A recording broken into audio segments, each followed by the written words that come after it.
Dear aspirants और जो physics की क्लासेस लेते हैं वो नन्हे मुन्ने प्यारे प्यारे बच्चों, ये वीडियो आप दोनों लोगों के लिए है।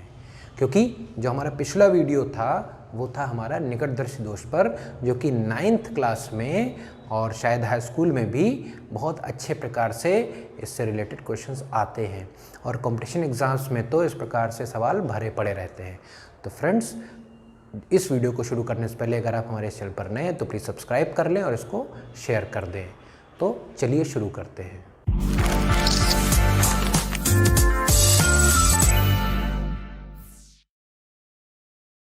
दोस्तों, लास्ट का जो हमारा वीडियो था वो था रिलेटेड निकट दृष्टि दोष पर, अर्थात ऐसा वाला दोष जिसमें हमको केवल निकट की दृष्टि रहती है और दूर की दृष्टि चली जाती है।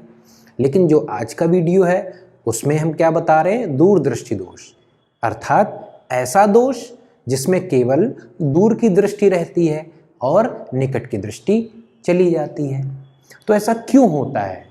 हम सभी लोगों को पता है कि जो ह्यूमन आई है अर्थात मानव नेत्र होता है उसमें कौन सा लेंस पड़ा होता है? आँख के अंदर उत्तल लेंस पड़ा होता है, ठीक है ना। उत्तल लेंस किस प्रकार से होता है? ऐसा होता है उत्तल, जो दोनों तरह से जो उठा हुआ हो उसको उत्तल, ठीक है। तो मान लीजिए ये आपकी आंख है, आंख का जो लेंस है वो किस प्रकार से है? उत्तल के रूप में, उत्तल है। अब इस उत्तल का काम क्या होता है? अब आंख जो उत्तल लेंस है यहाँ पर पीछे नेत्र का गोलक है, ठीक है ना, और यहाँ पर ये पीछे साइड में रेटिना पर फोकस होता है, इसको रेटिना यहाँ पर कहते हैं। तो यदि कोई ऑब्जेक्ट है तो ऑब्जेक्ट से जो प्रकाश की किरण है वो आपके लेंस पर पड़ती है, वो क्या करती है? वो इसको सिकोड़ती है, वो किरणों को सिकोड़ती है और कहाँ पर फोकस करके ले जाती है? इस जगह पर फोकस करके ले जाती है।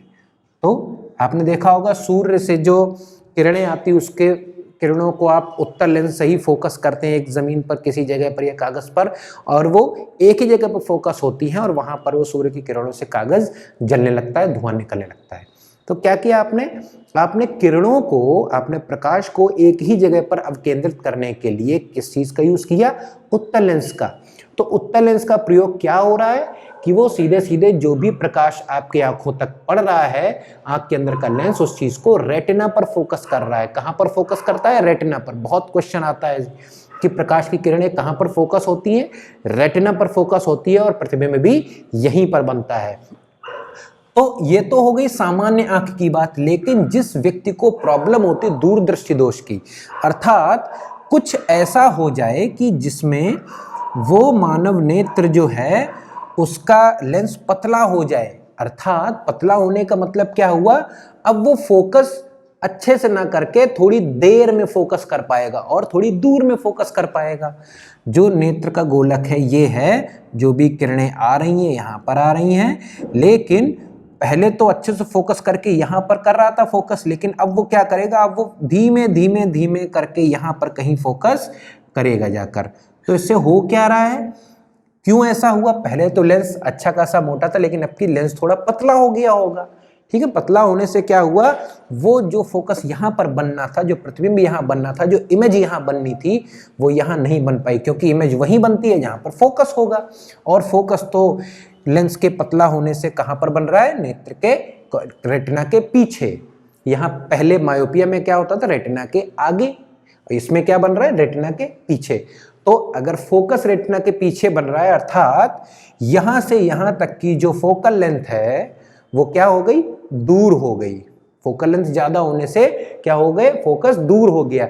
तो आपको कहां कैसी चीजें दिखेंगी? आपको दूर वाली चीजें दिखेंगी, यानी कि जो आपके आंख के पड़ोस में चीज यहां रखी होगी आपको साफ नहीं दिखाई पड़ेगी, और जो दूर की चीजें होंगी आपको बहुत ज्यादा साफ और बिल्कुल क्लियर दिखाई पड़ेगी, उसमें कोई प्रॉब्लम नहीं होगी। तो फ्रेंड्स, यही एक आप समझ रहे होगे कि ये तो एक दोष नहीं, ये तो अच्छी चीज़ है, हमको दूर की चीज़ें अच्छी दिखने लगी। लेकिन फ्रेंड्स, जिनको ये प्रॉब्लम होती है उनको ये लगता है कि काश हम भी नज़दीक की चीज़ें बिना ग्लासेस के, बिना स्पेक्टिकल्स के पढ़ पाते। उनको क्या लगाना पड़ता है? उनको एक ऐसा चश्मा लगाना पड़ता है जो उस चीज़ को जल्दी फोकस कर दे। अब कौन सी चीज़ ज़्यादा जल्दी फोकस कर सकता है, पड़ोस में फोकस कर सकता है? उत्तल लेंस, ठीक है ना। तो इस केस में हम लोग एक उत्तल लेंस ऊपरी एक्सटर्नल एक उत्तल लेंस लगा देते हैं। तो ये उत्तल लेंस क्या कर रहा है, जो भी किरणें आई उसको तो पहले ही इसने मोड़ दिया यहाँ पर, ठीक है, ये किरणों को मोड़ रहा है। उसके बाद फिर जो भी, अब चूंकि ये लेंस तो कमजोर है आंख वाला, तो ये अच्छे से फोकस नहीं कर पाएगा और वो यहाँ पर कहीं पर फोकस करेगा जाकर।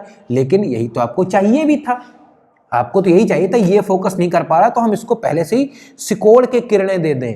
तो किरणें सिकोड़ कर पहले से ही दे दिया तो ये चीज आराम से यहाँ पर ही फोकस करेगी जाकर, क्योंकि इसकी तो लेंथ उतनी है, ठीक है। तो आपने किरणों को पहले ही सिकोड़ दिया तो अब इसको यहाँ पर प्रतिबिंब बनाने से कोई नहीं रोक सकता। लेकिन मायोपिया में क्या होता था, निकट दृष्टि दोष में क्या होता था, हम लोग क्या करते थे, उसका लेंस मोटा हो जाता था तो बहुत ही जल्दी फोकस कर रहा था। अब हमको फोकस थोड़ा दूर बढ़ाना था तो क्या कर दिया हमने, किरणों को फैला के देना चाहिए था। तो फैलाना किस प्रकार के लेंस का काम होता है, अवतल लेंस का काम होता है। इसलिए हम निकट दृष्टि दोष में अवतल लेंस लगाते हैं और दूर दृष्टि दोष में हम लोग उत्तल लेंस का प्रयोग करते हैं, ठीक है ना।